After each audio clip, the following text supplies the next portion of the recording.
ஆண்டவராகிய இயேசு கிறிஸ்துவின் நாமத்திற்கு மகிமை உண்டாவதாக. இந்த நல்ல நாளிலே உங்கள் யாவரையும் நான் வாழ்த்துகிறேன். இந்த நாளின் தியானத்திற்கு என்று தெரிந்து கொள்ளப்பட்ட வேத பகுதி சங்கீதம் 95 சங்கீதம் 8 வசனம், Psalm 95 verse 8.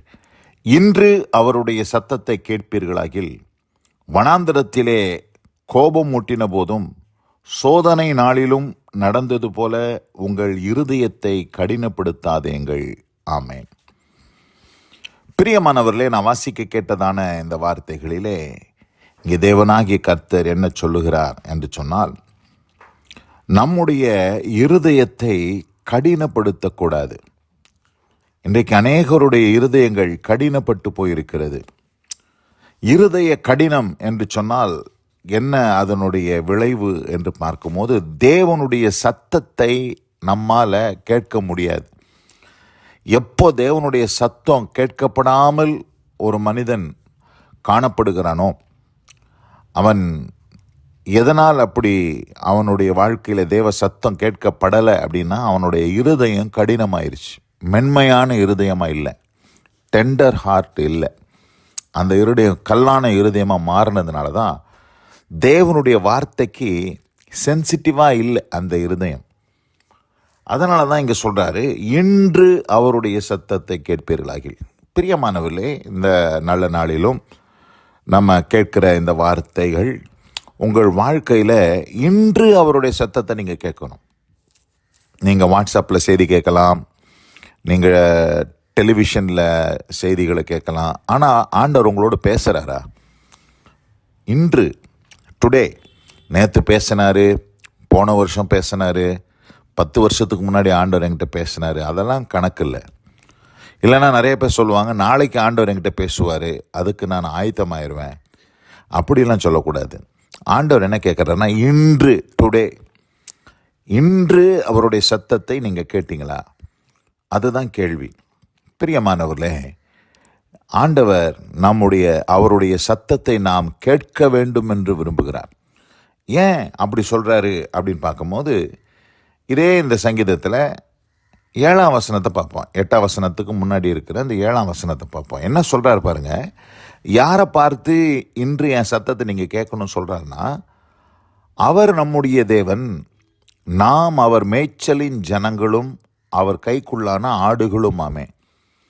ஆண்டவர் நம்மை பார்த்து என்ன சொல்லுகிறாரு? மேய்ச்சலின் ஜனங்கள், அவருடைய மேய்ச்சல். அவர் நம்முடைய தேவன், அவர் மேய்ச்சல், நாம் அவர் மேய்ச்சலின் ஜனங்களும் அவர் கைக்குள்ளான ஆடுகள். அப்போ தேவனாகி கர்த்தர் நமக்கு எப்படிப்பட்டவராக இருக்கிறார்? நல்ல மேய்ப்பனாக இருக்கிறார். Good shepherd. அந்த குட் ஷெப்பர்ட் நம்மளை பார்த்து என்ன சொல்கிறாரு? மேய்ச்சலின் ஜனங்கள். மேய்ச்சலின், அதாவது புல்லுள்ள இடங்களில் ஆண்டவர் நம்மை மேய்க்கிறார். ஆதலால் நம்மளை பார்த்து மேய்ச்சலின் ஜனங்களும் அவர் கைக்குள்ளான ஆடுகளுமாமே. சில ஆடுகள் பாருங்கள், மந்தையை விட்டு விலகி ஓடிடும். அதான் நம்ம பார்க்குறோம், காணாமல் போன ஆடுன்னு பார்க்குறோம். இது எப்படி ஓடிருச்சு? மந்தைக்குள்ளே அடங்கி இல்லை.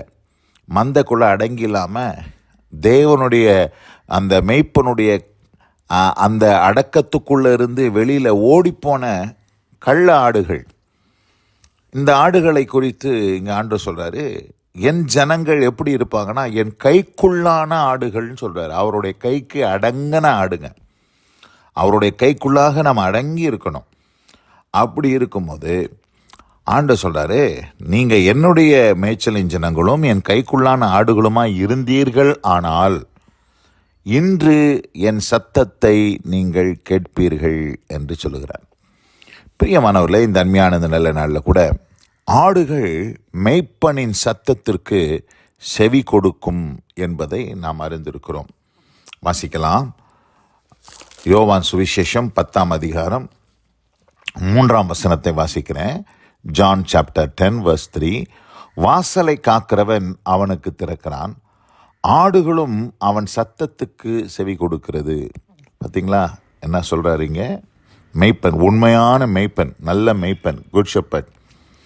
அந்த குட் ஷெப்பர்டுக்கு ஆடுகள் என்ன செய்கிறதா? அவன் சத்தத்துக்கு செவி கொடுக்கிறது என்று பார்க்கிறோம்.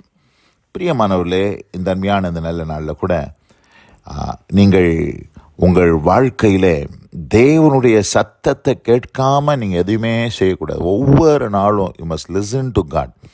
ஆண்டவர் என்ன சொல்கிறாரு, என்ன சொல்ல வராரு, என்ன உங்களுக்காக வச்சிருக்கிறாரு அப்படின்றத நீங்கள் கேட்டுக்கிட்டிங்கன்னா அவருடைய மேய்ச்சலின் ஜனங்களும் அவருடைய கைக்குள்ளான ஆடுகளுமாய் இருப்பீர்கள் என்பதிலே எந்த சந்தேகம் இல்லை. அப்படி கேட்காம நம்ம போயிட்டோம்னா 8ஆம் வசனத்தை மறுபடியும் வாசிக்கிறேன். இன்று அவருடைய சத்தத்தை கேட்பீர்களாகில் வனாந்தரத்தில் கோபம் முட்டின போது, வனாந்தரத்தில் ஜனங்கள் அவருடைய சத்தத்தை கேட்கல, ஆண்டவர் பேசினவருக்கு செவி கொடுக்காம போனாங்க. அதனால் ஆண்டவருக்கு கோபம் மூட்டினார்கள் என்று பார்க்கிறோம். நாம் கூட ஆண்டவருக்கு கோபம் மூட்டுகிறவர்களாக இராமல் ஒவ்வொரு நாளும் நம்முடைய வாழ்க்கையில் அவருடைய சத்தத்தை கேட்க கர்த்தர் நமக்கு கிருபை செய்வாராக. வசனம் கேட்டவங்க ஒவ்வொருவரையும் கர்த்தர் தாமே ஆசீர்வதிப்பாராக. God bless you all. அமேன், அமேன். நாம் ஜெபிப்போம். எங்கள் அதிகமாக நேசிக்கிற எங்கள் அன்பின் பரலோக பிதாவே, நாங்கள் தியானிக்க கேட்ட இந்த வார்த்தையின்படி இன்று அவருடைய சத்தத்தை கேட்பீர்களாக. டுடே ஆண்டவரே, உம்முடைய சத்தத்துக்கு நாங்கள் செவி கொடுக்க கர்த்தர் நீர் கிருபை செய்வீராக. வசனம் கேட்ட பிள்ளைகள் ஒவ்வொருத்தருடைய வாழ்க்கையிலும் அப்படிப்பட்ட அனுபவத்தை அவர்கள் வாழ்க்கையில் நடைமுறையாக அவர்கள் கைக்கொள்ள கர்த்தர் கிருபை செய்தரும். ஆசீர்வதியும். இயேசு கிறிஸ்துவின் வல்ல நாமத்தில் பிதாவே. ஆமேன், ஆமேன்.